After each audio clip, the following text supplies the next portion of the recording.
जय हिंद दोस्तों। बड़ों को नमस्कार और छोटों को आशीर्वाद। आज इस वीडियो के माध्यम से आपको समझाएंगे क्या है पादपों में पाचन तथा वहन। जी दोस्तों, अगर इस वीडियो को देखने के बाद मज़ा नहीं आया तो कहना दोस्तों, लेकिन अंत तक जरूर बने रहना। तो हम कह सकते हैं दोस्तों, पादपों में पाचन तथा वहन, प्लांट्स जो होते हैं यानी पौधे जो होते हैं, इसी के बारे में बताया जा रहा है। यहाँ पर बने हैं कौन? सूर्य। अरे सूर्य देवता जी हैं। इधर हमारे पेड़ यानी कि नीम नीम जो है कि कौन? शीतला माता जी हैं। अब इन्हें भोजन के लिए क्या चाहिए? अरे भोजन के लिए क्या चाहिए? सूर्य देवता से इनका क्या संपर्क है? जी, सब कुछ समझेंगे। सूर्य सूर्य से क्या संबंध है पेड़ का, और पेड़ का संबंध क्या है सूर्य का, तो हम बिल्कुल समझेंगे। जरा हम पहले लेते हैं किसको, तो हम कहेंगे कि पहले हम पाचन को लेंगे कि क्या कैसे वो पाचन करते हैं। क्या पहली बात, यह किस में आते हैं? स्वपोषी में आते हैं कि परपोषी में आते हैं? स्वपोषी क्या है सर? तो आपसे हो सकता है पूछिए, स्वपोषी किसे कहते हैं? तो हम कह सकते हैं जो अपना भोजन स्वयं बनाए उसे क्या कहते हैं? स्वपोषी। जो अपना भोजन स्वयं बनाए उसे क्या कहते हैं? स्वपोषी। जो अपना भोजन किसी दूसरे पर आश्रित हो उसे क्या कहते हैं? उसे हम कह सकते हैं परपोषी या विषमपोषी। क्या कहते हैं? परपोषी या विषमपोषी। बोलो समझ में आ रहा है कि नहीं? अरे समझ में आ रहा है कि नहीं? बोलो जल्दी बोलो, समझ में आ रहा है कि नहीं? आगे बढ़ते हैं। समझ में आ गया, ठीक। अब स्वपोषी क्या है सर? अभी आपने बताया नहीं। अरे स्वपोषी यही है, स्वपोषी यही है। सभी पौधे क्या हैं? स्वपोषी। सभी नहीं, थोड़ा सा गलत हो गया। हम नहीं, आप क्या कि स्वपोषी हम जानते हैं पौधे होते हैं, लेकिन एक पौधा होता है, लेकिन वह न के बराबर माना जाता है कि एक पौधा होता है जिसे कीटभक्षी बोलते हैं। क्या कहते हैं? कीटभक्षी। वह कीट के ऐसे मुंह रहता है। जब कीट उसके अंदर जाते हैं ऐसे बंद कर लेता है। अब बंद कर लेता है तो वह क्या कर लेता है? ऐसे पाचन करके उसको खत्म कर देता है। क्या करता है? खत्म कर देता है। समझ में आया कि नहीं? आगे बढ़ते हैं। तो यहाँ पर हमें स्वपोषी को समझना है। इसे सबसे पहली बात क्या बोलते हैं? स्वपोषी। अपना पोषण करने के लिए इन्हें क्या जरूरत पड़ता है? तो हम कह सकते हैं कार्बन डाइऑक्साइड। क्या? कार्बन डाइऑक्साइड लेते हैं और उसके बाद ऑक्सीजन देते हैं। कैसे देते हैं, क्या प्रोसीजर होता है, सब कुछ समझाएंगे दोस्तों। तो यहाँ पर हमने लिखा है, हमने इसलिए लिखा है कि आप लिख लीजिए, हमें मालूम है। हम बता सकते थे वैसे भी, लेकिन लिखने में डाउट होता है, इसलिए हम कह रहे हैं वीडियो को पॉज कीजिए और हम थोड़ा सा हट जा रहे हैं। अब आप इसको पूरा से क्या करिए, बढ़िया से उतार लीजिए, लिख लीजिए। जी दोस्तों, चलिए चलते हैं। अब यहाँ पर दोस्तों, जब कार्बन डाइऑक्साइड अब अधिक मात्रा में चाहिए, हमने 6 में लिया। अधिक मात्रा में चाहिए तो हमने 6 में लिया। जब कार्बन डाइऑक्साइड को जरा एक बात बताओ, कार्बन डाइऑक्साइड हमारे वातावरण में है कि नहीं है? जी है सर, है, बिल्कुल है। अब पेड़ क्या करते हैं? कार्बन डाइऑक्साइड को ऑब्जर्व करते हैं। क्या करते हैं? पेड़ कार्बन डाइऑक्साइड को ऑब्जर्व करते हैं, और ऑब्जर्व करने के बाद क्या करते हैं? अब हम किधर जाए थोड़ा सा, अब पेड़ को छिपा दे रहे हैं, तो लेकिन हम पेड़ के माध्यम से जरा हमें पढ़ना कैसे है? पेड़ को लेकर पढ़ेंगे, ऑटोमेटिक समझ में आ जाएगा। पेड़ क्या करते हैं? कार्बन डाइऑक्साइड लेते हैं। अब किसकी उपस्थिति में लेते हैं? तो हम कह सकते हैं सूर्य के प्रकाश की उपस्थिति में। सूर्य के प्रकाश क्या करते हैं? तो उन्हीं करते क्या है? पर्ण है या क्लोरोफिल का कार्य करते हैं। क्लोरोफिल किसमें होता है? पत्तों में होता है सर। कहाँ होता है? पत्तों में होता है। क्लोरोफिल में क्या होता है? तो क्लोरोफिल में मैग्नीशियम धातु होता है। क्या होता है? मैग्नीशियम धातु। बोलो समझ में आ रहा है कि नहीं? क्लोरोफिल कैसे होता है? कहाँ होता है? किसमें होता है? तो हमने कहा पत्तों में होता है, और उसके बाद मैग्नीशियम। अब क्लोरोफिल कैसे होता है? सूर्य के प्रकाश की उपस्थिति में। सूर्य के प्रकाश की उपस्थिति में जब हम कार्बन डाइऑक्साइड और जल को क्लोरोफिल या हम कह सकते हैं सूर्य के प्रकाश की उपस्थिति में क्रिया कराते हैं, या स्वयं वह क्रिया कर लेता है। अब करने के बाद क्या बनाता है? ऑक्सीजन। अरे बनाता तो है कार्बोहाइड्रेट, इसे बोलते हैं। क्या बोलते हैं? कार्बोहाइड्रेट या ग्लूकोज। लिख दे रहे हैं कार्बोहाइड्रेट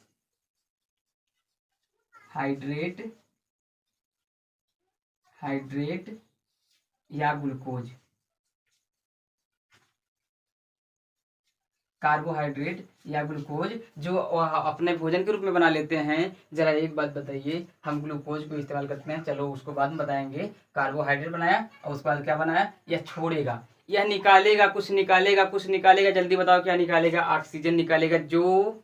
अब जो किसके लिए कार्य करते हैं? हम लोगों के लिए। बोलो समझ में आया कि नहीं? ऑक्सीजन की अगर हम कह सकते हैं, एक बार पानी नहीं मिलेगा चल जाएगा, लेकिन बिना ऑक्सीजन का जीवन संभव नहीं है। क्यों? क्योंकि ऑक्सीजन से हमारा रेस्पिरेटरी सिस्टम का कार्य करता है, और ऑक्सीजन से हमारा श्वसन का कार्य करता है। बोलो समझ में आ रहा है कि नहीं? रेस्पिरेटरी श्वसन ही होता है यार। हाँ, परिसंचरण का कार्य करता है, यानी ब्लड का सर्कुलेशन। बोलो समझ में आया कि नहीं? तो वह हम तो पहले वीडियो में बताए हैं ब्लड का सर्कुलेशन दोस्तों और रेस्पिरेटरी सिस्टम। हम यहाँ पर जो जो पादप में क्या पाचन तथा वहन कैसे होता है उनको समझना है। तो हमने बताया सूर्य के प्रकाश की उपस्थिति में कार्बन डाइऑक्साइड को क्या किया, कार्बन डाइऑक्साइड को जल के साथ इन्होंने अभिक्रिया किया, अभिक्रिया करके क्या किया, कार्बोहाइड्रेट बनाया और उसके बाद ऑक्सीजन क्या कर दिया, रिड्यूस कर दिया दोस्तों। रिड्यूस मतलब क्या है, निकाल दिया। और निकाल दिया तो फायदा किया, क्यों, क्योंकि हम लोगों को ऑक्सीजन जरूरी है। अभी हाल ही में 2020 में कोरोना काल आया था और उसके बाद आज तो 2022 आ गए हैं दोस्तों। लेकिन अभी फिलहाल उनकी लक्षण है, तो हम कह सकते हैं कि एक कंडीशन आया था कि ऑक्सीजन की कमी हो गई थी। तो उस समय हमें कुछ सुझाव नहीं हो रहा था, शायद है कि ऑक्सीजन की कमी क्यों महसूस हो रहा था। लोग गांव में भाग कर आ रहे थे, क्योंकि गांव में पेड़ पौधे हैं, शहर में तो है नहीं।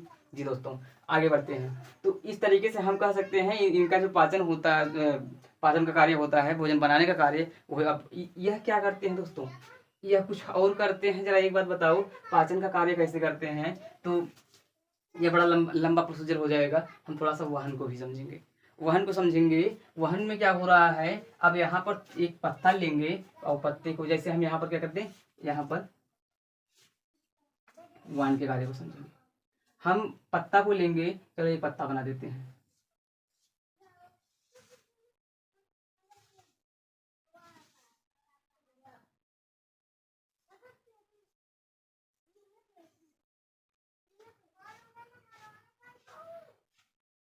ये दोस्तों पत्ता बन गया। अब पत्तों में एक होता है फ्लोएम नाम का, क्या होता है, फ्लोएम, फ्लोएम होता है, और एक होता है जाइलम।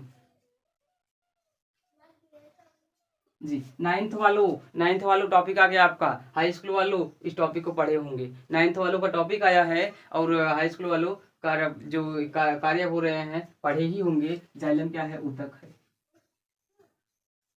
फ्लोएम क्या है, ऊतक है। कार्य क्या होते हैं उनके, तो हम जाइलम को लेते हैं। जाइलम का कार्य होता है खनिज लवण तथा जल, खनिज लवण तथा जल को क्या करते हैं, ये खनिज लवण में क्या होगा, अरे जिंक का नाम सुने हो, जिंक डालते हो कि नहीं डालते हो, कहाँ कहाँ कहाँ, धान में, गधे धान में डालते हो नहीं, हाँ धान में डालते हैं, अरे धान में डालते हैं, जिंक डालते हैं, और सभी डालते हैं, आयरन सल्फेट डालते हैं, या फेरस सल्फेट या FeSO4 को हम डालते हैं। आयरन को हम इसमें मेटल्स को के रूप में समझ रहे हैं। अब क्या होता है दोस्तों, ये डालते हैं तो उसके जड़ के नीचे ही रहता है। जड़ के नीचे से क्या करता है, जाइलम, कौन ऊतक, जाइलम ऊतक इसको क्या करता है, लेकर जाता है सभी भागों में, यानी ऊपर सभी भागों में क्या करता है, लेकर जाता है दोस्तों। किसको, जल को, खनिज लवण को। जाइलम का कार्य होता है लेकर जाना पूरी तरह से नीचे से, परिसंचरण को हम कर सकते हैं इसको। यह क्या कर रहा है, परिसंचरित कर रहा है। लेकिन फ्लोएम का कार्य क्या होता है, फ्लोएम का अन्य कार्य जैसे कार्बन डाइऑक्साइड, क्या, CO2 जो होता है, ऐसा सूर्य का प्रकाश, किसका, सूर्य का प्रकाश, CO2 यानी कार्बन डाइऑक्साइड और सूर्य का प्रकाश एक जगह से सभी जगह पहुंचाना, एक जगह से सभी जगह क्या करता है, पहुंचाता है। जैसे सूर्य का प्रकाश मान लो कि इधर पड़ गया यहाँ पर, यह क्या है सर, आपने यह जो डॉट बनाया, डॉट क्या है, डॉट को हम कहते हैं क्या, कोशिका।